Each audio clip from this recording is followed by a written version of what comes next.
주간 꿀에 한동안 아름다운 꿈을 꿨습니다. 우리가 아니면 유로파리그에서 누가 우승하느냐? 우리가 유로파리그에서는 최고로 강하다. 그것이 맞다고 생각했습니다. 승점 12점 차 극복할 수가 있다. 레알이 조금만 미끄러지면 우리는 추격할 수 있다. 라리가 우승 꿈을 은근히 꾸기도 했습니다. 이 꿈은 모두 무산됐습니다. 그렇습니다. 바르셀로나가 카디스하고 홈 경기에서 0대1로 패배하면서 프랑크푸르트하고의 유로파리그 8강 2차전에 이어서 홈에서 2연패를 기록하게 됐습니다. 홈에서 2연패를 기록한 것은 2003년 4월 이후로 19년 만의 일이죠. 굉장히 가슴이 아픕니다. 자, 바르셀로나가 15경기 우패를 달리다가 11승 3무를 기록했죠. 그래서 리그에서 승승장구하다가 카디스에게 0대1로 패배했습니다. 그러면서 사실상 레알 마드리드 추격은 어려워졌습니다. 반면에 카디스 같은 경우에는 바르셀로나 상대로 굉장히 강한 모습을 보여주고 있어요. 이번 승리로 바르셀로나 상대로 최근 4경기 2승 2무로 무패. 그러면서 바르셀로나 킬러로 새롭게 부상하고 있습니다. 그리고 이 경기에서 승리하면서 캄프누에서 역사상 처음으로 승리를 거두게 됐죠. 그리고 승점 3점을 획득하면서 순위가 18위에서 16위로 상승을 했습니다. 자, 서로는 이쯤 하고요. 그러면 본론으로 넘어갈까요? 경기 내용을 살펴보시죠. 바르셀로나는 카디스를 상대하는 데 있어서 고민이 있었습니다. 무엇보다도 전력 누수가 굉장히 큰 편이었어요. 아라우가 징계로 못 나오고요. 그리고 피케, 페드리, 세르지 로베르토, 안수파티, 움티티가 부상으로 나올 수가 없는 상태였습니다. 결국 이제 수비 라인에도 변화가 있을 수밖에 없었고 미드필드 라인에도 변화가 있을 수밖에 없었죠. 자, 이 경기에서는 렁글레, 에릭 가르시아가 중앙 수비를 보고요. 데스트가 라이트백으로 돌아왔습니다. 자, 그리고 나서 페드리의 빈자리는 가비, 부스케츠, 프랭키 도용으로 미드필더 라인을 구성하면서 매우고자 노력을 했고요. 이 경기에서는 오바메양이 아니라 데파이가 최전방을 책임졌습니다. 자, 반면에 카디스 같은 경우 세리오 곤살레스 감독이 바르셀로나 맞춤 전술, 맞춤 선수 기용을 보여줬습니다. 이 경기에서는 팔리, 옌손, 호세마리, 파라 같은 선수들을 기용을 하면서 선발 라인업에 변화를 줬고요. 이거는 세리오 곤살레스 감독이 어떤 생각을 갖고 나왔는지 확실히 알 수가 있는 장면이었습니다. 바르셀로나 같은 경우에는 초반에 페란 토레스가 기회를 놓치는 장면이 있었고, 그리고 데파이의 중거 슈팅도 있었습니다만 결정력에서 문제를 드러냈죠. 그러다 보니까 후반전에는 오바메양, 아다마 트라우레, 루크 도용 계속해서 공격수를 늘리는 방향으로 갔고요. 그 가운데서도 결국은 오바메양의 슈팅이라든가 루크 도용의 헤더 슈팅이 레데스마 골키퍼의 선방에 막히면서 골을 넣는데 실패를 했습니다. 바르셀로나는 이 경기에서 여러 가지 문제점을 드러냈어요. 일단 피케하고 아라우가 없을 때 중앙 수비가 흔들린다는 점이 다시 한번 드러났고요. 그리고 상대가 부스케츠를 노리고 있다. 그럼 부스케츠에 대한 이 압박을 어떻게 풀어나갈 것이냐, 이런 문제가 다시 한번 대두가 됐습니다. 페드리가 없으니까 문제가 노출이 되더라고요. 그리고 이 경기에서는 가비라든가 프랭키 도용도 만족할 만한 활약을 하지 못했습니다. 이 경기의 주인공은 바르셀로나 입장에서는 덴벨레예요. 덴벨레가 이 경기 오른쪽 측면에서 활발하게 공격을 전개하는 모습이 있었습니다. 사비 감독이 왼쪽 라인에서 오른쪽 라인으로 볼을 돌리면서 덴벨레의 개인 능력을 최대한 이용하고자 노력을 했습니다. 그러다 보니까 덴벨레가 드리블 돌파라든가 크로스를 굉장히 많이 했고 슈팅도 이 경기에서 가장 많이 시도를 하긴 했습니다. 하지만은 골을 넣는 데는 실패를 했죠. 그와 반대로 페란 토레스하고 데파이는 좀 아쉬움이 있었어요. 특히 페란 토레스 같은 경우에는 경기에 미치는 영향력이 너무 떨어지는 모습을 보여줬습니다. 데파이가 오히려 왼쪽으로 빠져서 공격을 전개할 때 조금 더 날카로운 모습이 나왔었죠. 자, 바르셀로나가 전체적인 점유율에서 우위가 있었고 슈팅 숫자도 많았지만은 결국 0대1로 패배한 이유, 이거는 세리오 곤살레스 감독이 그만큼 작전을 잘 짜고 나왔기 때문입니다.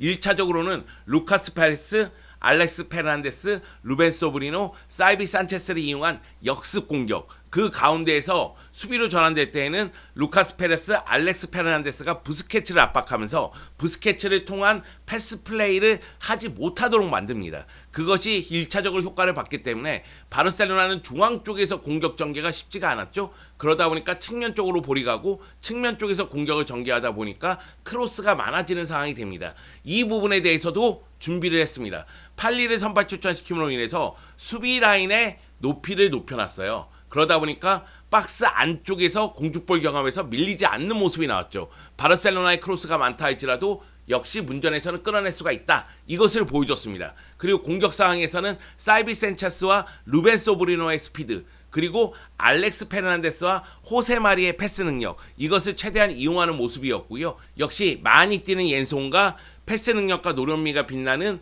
호세 마리를 배치함으로 인해서 중원에서도 힘을 발휘하는 모습이 나왔습니다. 그만큼 카디스는 준비를 많이 했다는 이야기입니다. 물론 바르셀로나는 3백으로 변화를 깨 하고 측면을 더 강화시키고 아다마를 투입시키면서요. 그리고 루크 드용을 최전방에 배치하면서 아예 전방에서 높이에서 힘을 발휘하고자 노력을 했지만은 효과는 미비했고요. 이거는 카디스가 3백으로 변화를 깨 하면서 박스 한쪽에 수비 숫자를 늘리는 방향으로 갔기 때문에 바르셀로나 입장에서는 더욱더 어려움을 겪을 수밖에 없었던 거죠. 결국 이 경기는 48분에 알렉스의 크로스, 그리고 루벤 소브리노의 헤더 1차 슈팅, 그리고 발로 하는 2차 슈팅, 이것을 테오 슈테겐이 막아냈다 할지라도 루카스 페레스가 세도하면서 마무리 지으면서 이 한 골에 의해서 승패가 결정이 난 겁니다. 자, 바르셀로나 입장에서 좀 말씀을 드릴게요.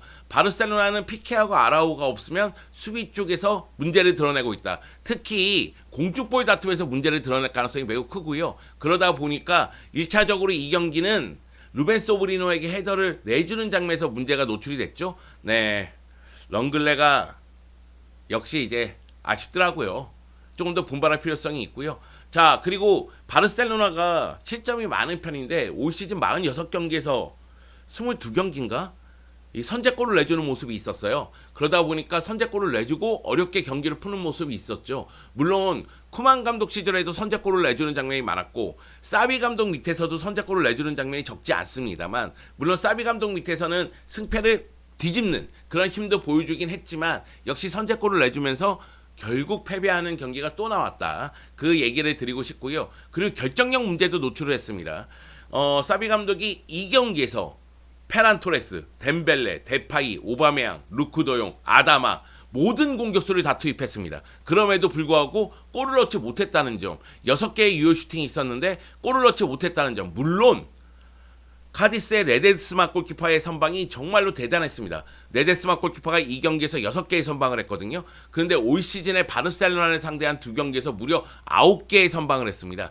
레데스마 골키퍼가 있었기 때문에 카디스가 무실점을 기록한 건 맞아요. 그렇다 할지라도 바르셀로나는 이 정도의 점유율과 공격 전개였다면 골을 만들 수 있는 힘을 보여줬어야 된다. 그런 말씀을 드리고 싶고요. 그리고 부스케츠에 대한 압박, 이것을 어떻게 풀지에 대해서 사비 감독이 생각을 해야 됩니다. 이 이야기는 페드리의 부상하고도 연결이 돼요. 페드리가 근육 파열 부상이라고 하는데 언제 들어올지 모르겠지만 페드리가 없을 때 어떻게 중원을 제대로 돌아가게 만드느냐, 좀 더 세부적인 전술 지시가 필요한 거 아니냐, 이런 생각이 좀 듭니다. 자, 페드리가 있을 때 바르셀로나가 라리가에서 12경기 무패입니다. 10승 2무로 승률이 89%예요. 페드리가 없을 때 바르셀로나가 라리가 19경기에서 7승 7무 5패입니다. 승률이 50% 아래예요. 승률이 49%거든요. 그러니까 페드리가 그만큼 중요한 역할을 했다. 이렇게 말씀드릴 수 있겠습니다. 근데 이제 페드리가 없잖아요. 그러면 가비, 프랭키 도용, 부스케츠로 하여금 어떻게 해서든 유기적으로 돌아가게끔 만들어야 된다는 얘기죠. 자, 그러면 양 팀의 감독 인터뷰를 볼까요? 사비 헤르난데스 감독은 굉장히 불만을 토로했습니다. 일단 화가 난다. 카디스전에서 패배하면서 챔피언스리그 경쟁을 펼칠 수밖에 없는 상황이 됐고 우승 경쟁, 즉 우승 경쟁을 계속할 수 있는 기회를 놓치게 됐다는 이야기를 했습니다. 라리가 우승하고는 작별을 고하겠다고 이야기를 했죠. 그럼에도 불구하고 우리는 바르셀로나이고 그리고 더 많은 일을 해야 된다. 이 챔피언스 리그에 진출하려면 더 많은 믿음과 결단력, 추진력이 필요하다고 이야기를 했습니다. 반면에 카디스의 세리오 곤살레스 감독은 나의 시나리오대로 됐어, 이런 느낌이었습니다. 우리는 완벽한 경기를 했다고 생각한다. 우선 3번에서 4번의 볼터치로 전환을 했다. 이게 뭐냐면 수비에서 공격으로 전환될 때 볼터치를 최대한 적게 가져가면서 빠르게 전환했다는 얘기입니다. 그렇기 때문에 나는 매우 행복하다. 모든 것이 우리가 설정한 대로 실현됐다. 바르셀로나의 콤비네이션 플레이를 방해하고자 노력을 했고 이에 따라서 그들은 많은 크로스를 시도할 수밖에 없었다. 물론 바르셀로나가 동점을 기록할 기회는 분명히 있었다. 근데 우리도 달아날 기회가 있었다. 이런 이야기를 했습니다. 그만큼 세리오 곤살레스 감독이 작전을 잘 짜고 나왔고 그대로 경기가 펼쳐졌다고 보면 되겠습니다. 자, 이 경기를 본 바르셀로나 팬들의 마음은 그거죠. 자, 사비 감독의 전술에 대해서 파이법이 나온 거 아니냐. 어차피 바르셀로나의 전술 자체는 짧은 패스를 통해서 앞으로 전진해 나가고 그 가운데에서 상대를 압도해야 되는데 압도하지 못했을 때, 특히 상대가 역습을 전개했을 때 그거에 대한 대처 능력, 사비 감독이 처음에 지휘봉 잡았을 때는 미드필더에서의 에너지 레벨, 그리고 기동력, 압박, 이것을 통해서 1차적으로 끊어내는 경우가 많았고 전반전에 먼저 기선제압에 성공하는 모습이 많았는데 지금은 그런 폼이 아니거든요. 왜냐하면 경기 수가 많았잖아요. 선수들도 지칠 수 있는 때거든요. 그러다 보니까 압박에서 문제를 드러내는 경우가 있고 그럼 상대 역습에 대한 대처 능력이 좀 떨어지는 거 아니냐, 그런 이야기가 나오고 있는 거죠. 이런 부분에 대해서는 사비 감독이 생각을 좀 더 많이 해야 되지 않을까라는 생각이 듭니다. 자, 선수들의 활약을 볼 건데 오늘은 단 한 명의 선수만 얘기할 겁니다. 우스망 덴벨레입니다. 네, 왜 그러냐면 우스망 덴벨레가 이 경기에서 정말 원맨쇼를 펼쳤어요. 90분 출전했는데 슈팅을 7개 했고요. 유효 슈팅을 2개나 했습니다. 슈팅 7개에서 유효 슈팅 2개면 뭐 유효 슈팅 비율이 적다고 볼 수가 있는데 골을 못 넣네. 아쉬워. 골만 넣었으면 덴벨레는 진짜 영웅이었을 텐데. 자, 기회 창출 2회, 패스 성공률은 79%, 드리블 성공이 무려 13회나 됩니다. 볼 경합 성공도 무려 15회나 되고요. 크로스를 14번 올렸거든요. 근데 크로스 성공률은 떨어졌죠. 우스망 덴벨레의 활약에 대해서 얘기하는 거는 우스망 덴벨레하고 재계약해야 되는 거야, 말아야 되는 거야, 이런 고민이 굉장히 많을 거라고 생각을 합니다. 저도 우스망 덴벨레에 대해서는 좀 이거 딜레마 아니야? 이거 재계약해야 되는 거야, 말아야 되는 거야. 왜냐면은 우스망 덴벨레가 지금 같은 폼이라면 저는 재계약해야 된다고 생각합니다. 반드시 잡아야 된다고 생각합니다. 우리의 상황을 고려했을 때는 여름에 큰 이적료를 지불할 이유는 없어요. 우리가 지금 전력을 보강해야 할 곳이 많거든요. 그러면 그냥 우스망 덴벨레하고 재계약을 하고, 만약에 덴벨레에게 문제가 생겼을 경우에는 다가오는 여름이 아니라 그 다음 여름에 결국 이적료를 받고 판매하는 방향으로 가야 되는 거 아니냐, 이런 생각이 좀 있거든요. 그런데 덴벨레의 몸 상태가 이 좋은 상태로 계속 유지가 될 것이냐, 이거는 의문스럽죠. 우리가 한두 번 당했습니까? 그러다 보니까 야, 이거 재계약해야 되는 거야, 말아야 되는 거야, 이런 고민이 생길 수밖에 없죠. 사실 바르셀로나는 지금 시점에서 4명의 선수와 재계약 고민에 빠져 있습니다. 아라우오하고 가비는 재계약이 착착착 진행 중이에요. 그리고 곧 아라우오는 발표가 날 것으로 보입니다. 반면에 덴벨레 재계약은 제한할 것으로 알려졌고, 라포르타라든가 알레마니 단장 같은 경우에도 남기고 싶다, 잔류시키고 싶다, 이런 이야기를 했습니다. 근데 이것이 과연 이루어질 수 있겠느냐. 덴벨레의 에이전트가 에이전트비를 굉장히 높게 원하고 있다고 해요. 이 부분에 대해서 바르셀로나 측이 좀 거부감을 드러내고 있거든요. 그렇기 때문에 덴벨레의 재계약이 이루어질지는 지켜봐야 되겠고, 나머지 한 명은 세르지 로베르토인데 이번 주에 이제 회의를 가졌습니다. 어떻게 될지는 좀 봐야 되겠고, 그 외에 2명의 선수도 여러분이 관심이 있을 것 같아요. 네, 루크 도용하고 아다마 트라우레, 이들하고 완전 영입을 해야 되느냐, 아니면 임대 복귀를 시켜야 되느냐, 이런 고민이 있을 것 같은데, 사실 이 2명은 다가오는 여름에 바르셀로나의 영입과 관련이 되어 있습니다. 바르셀로나가 최전방 스트라이커를 영입한다면 루크 도용이 과연 필요한가, 이런 생각이 들 수가 있거든요. 루크 도용 출전 대비 정말 많은 골을 넣어줬어. 내가 실수했네. 대 루크 도용님께서는 정말 많은 것을 해줬습니다. 이 경기에서도 교체 출전해서 헤더로서 날카로운 슈팅을 보여주기도 했습니다. 그런데 새로운 스트라이커가 영입이 된다면 루크 도용은 내보낼 가능성이 있지 않을까, 그런 생각이 있고, 그리고 아다마 트라우레는 아마도 돌려보내겠죠. 이게 왜 그러냐면 아다마 트라우레도 덴벨레 재계약, 하피냐 영입하고도 관련이 있습니다. 그렇기 때문에 상황을 좀 더 지켜봐야 될 것 같습니다. 자, 바르셀로나 관련한 뉴스가 상당히 많은 한 주였어요. 그리고 좋은 소식보다는 나쁜 소식이 조금 더 많았죠. 먼저 좋은 소식부터 알려드릴게요. 세리오 부스케츠가 카디스전 출전으로 674경기를 바르셀로나 소속으로 소화했다는 소식입니다. 바르셀로나에서 674경기 뛰는 동안 17골, 36개의 도움을 기록을 했습니다. 자, 이제 부스케츠는 이니에스타와 함께 바르셀로나 역사상 3번째로 최다 출전 기록을 갖게 됐습니다. 첫 번째는 메시 778경기, 두 번째는 형 감독인 사비 767경기입니다. 그리고 이니에스타하고 부스케츠가 674경기로 3위에 위치하고 있죠. 뭐 어느 무대에서 얼마만큼 경기를 뛰었는지는 자료를 보시면 아실 수가 있을 것이고요. 우승 트로피를 30개나 들었다. 이것도 우리는 인정을 해줘야 됩니다. 부스케츠에 대한 비판 저도 많이 했고요. 그리고 많은 불만이 나오고 있는 것도 사실입니다. 근데 부스케츠의 업적은 당연히 인정을 해야 되고 박수를 보내야 됩니다. 자, 이제는 나쁜 소식들을 알려드릴게요. 카디스전 관중이 57,495명밖에 되지 않았어요. 2주 전에 세비야전 관중이 76,112명이었거든요. 대폭 줄어들었죠. 이건 아마 프랑크푸르트전 관중 사태하고도 관련이 있습니다. 이 프랑크푸르트전 관중 사태 때문에 이거에 대한 항의로 서포터 그라다 나니마시오는 응원을 거부했습니다. 그렇기 때문에 골대 뒤에 애니메이션 스탠드는 그냥 비어져 있었거든요. 이 부분에 대해서 사비 감독이 굉장히 아쉬움을 토로하기도 했습니다. 그리고 프랑크푸르트전 관중 사태 때문에 약 100명 정도의 팬들이 라포르타 사퇴 요구하는 시위도 있었습니다. 현 시점에서 봤을 때 바르셀로나 팬들의 실망감은 매우 큰 건 사실입니다. 경기 내용도 그렇고 결과도 그렇고 성적도 그렇고 그리고 프랑크푸르트전 관중 사태도 그렇고요. 이 상황을 잘 극복할 필요성이 있습니다. 자, 라포르타 회장이 프랑크푸르트전 관중 사태에 대해서 기자회견을 하고 이 사건이 어떻게 발생을 했는지 설명을 했습니다. 시즌권 보유자의 티켓 수가 37,746장이고요. 일반 티켓 판매가 34,435장이에요.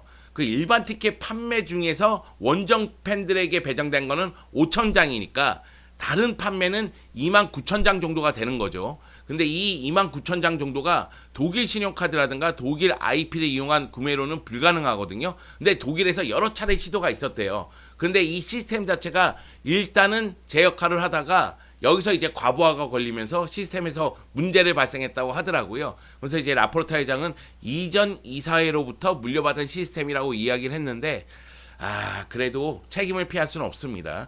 여하튼 일반 티켓 판매 중에서 온라인에서 판매가 된 게 23,427장이고요. 여행사를 통해서 판매된 게 3,679장입니다. 그리고 바르셀로나 쪽에서는 배임 행위를 한 여행사에 대해서는 적발해서 계약 해지하겠다고 이야기를 했습니다. 그리고 시즌권 보유자 중에서 7,000명 정도가 시즌권을 오용했습니다. 이것에 대해서는 징계위원회를 열고 처벌을 받게끔 하겠다 이런 이야기를 했고요. 7,800명 정도의 소시오가 할인된 티켓 가격을 구매해서 프랑크푸르트 원정팬에게 재판매했습니다. 근데 이것에 대해서는 어떠한 처벌을 내릴 수 있는 사항은 아니다. 그러면서 스스로에 대해서 자각심을 가져야 된다. 이런 이야기를 했습니다. 네, 이것이 이제 프랑크푸르트전 관중 사태에 대해서 바르셀로나 쪽이 조사한 결과입니다. 근데 이런 결과를 떠나서 이런 사태가 벌어진 것에 대해서는 이제 라포르타를 비롯한 경영진들은 책임을 져야 될 것으로 보입니다. 네, 마지막 소식은 피케 관련 소식인데요. 피케의 스페르코파 사건이 지금 스페인 내에서 굉장히 뜨겁거든요. 그러니까 피케 회사 코스모스가 스페르코파가 사우디아라비아에서 개최되는데 개입을 했다고 해요. 그런데 피케가 바르셀로나 소속의 현역 선수잖아요. 그리고 바르셀로나는 스페르코파에 참여를 했고요. 그래서 스페르코파에서 바르셀로나에게 부당한 이득이 갔느냐.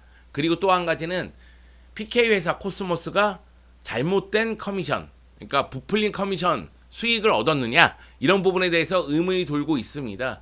그리고 피케는 이런 부분에 대해서 트위치로서 해명하는 모습이 나왔는데요. 일단 이 상황이 굉장히 시끄러우니까요. 어떻게 전개될지는 좀 봐야 되겠습니다. 저는 사실 이 경기 라이브로 보지 못했어요. 여러분은 라이브로 보셨겠죠? 제가 스케줄 때문에 이 경기를 라이브로 볼 수가 없었습니다. 근데 이 경기 라이브로 보신 분들, 네, 제가 정말 대단하다는 말씀 드립니다. 제가 그 다음날 다시 보는데 힘들더라고요. 그 정도로 경기가 좀 엉망이었습니다. 프랑크푸르트전도 그렇고 이 경기도 그렇고 무언가 빠진 듯한 그 느낌. 그러니까 경기 중에 무언가 빠진 듯한 느낌이 아니라 선수들 멘탈에서 무언가 빠진 듯한 느낌이 들었어요. 그런데 그런 모습을 볼 때에는 팬들은 굉장히 서운하고 실망이 커지죠. 저는 이 경기 라이브로서 밤잠을 설치면서 보신 여러분에게 정말 대단하다는 박수를 드립니다.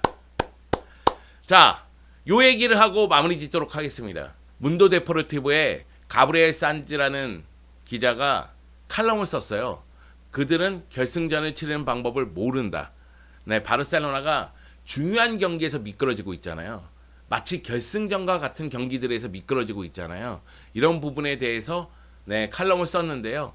이 칼럼에서 한 문구가 너무나 제 가슴을 후벼 팠습니다. 바르셀로나의 문제는 멘탈만큼이나 축구에도 있다. 자, 선수들 멘탈 보여잡고 사비 감독 전술 제대로 짭시다. 자, 그러면 다음 주에 돌아오겠습니다.